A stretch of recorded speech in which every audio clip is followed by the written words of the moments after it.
iri jambo ry'umusaraba kubahona n'urupfu, ariko kuri twebwe abakizwa iri jambo ry'umusaraba n'ubushobozi bw'Imana.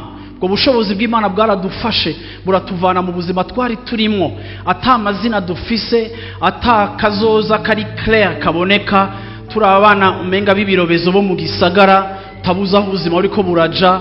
No munsi mumeze uko mutaha muborewe, utaha upfukama muri toilette utera javero canke widaha kubera inzoga, ujyamo mu gitanda ukumva kiko kirazunguruka kubera waborewe. Uko niko twari turi, ariko ubu butumwa bw'umusaraba n'ubushobozi bw'Imana. Haleluya! Kuri twega bakizwa n'ubushobozi bw'Imana.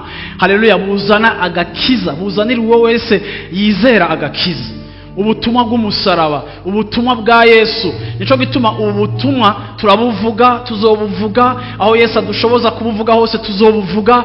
Nimba hari ikintu ciza ca mbere kibaho kidakwiye kunyegezwa, n'ubutumwa bwiza bw'ico Yesu yakoze ku musaraba, ivyizigiro turonkera ku musaraba. Haleluya! Ukubohoka turonkera ku musaraba, amahoro turonkera ku musaraba. Haleluya! Kazoza dufise muri Kristo iyo duhuye nawe ku musaraba. Haleluya!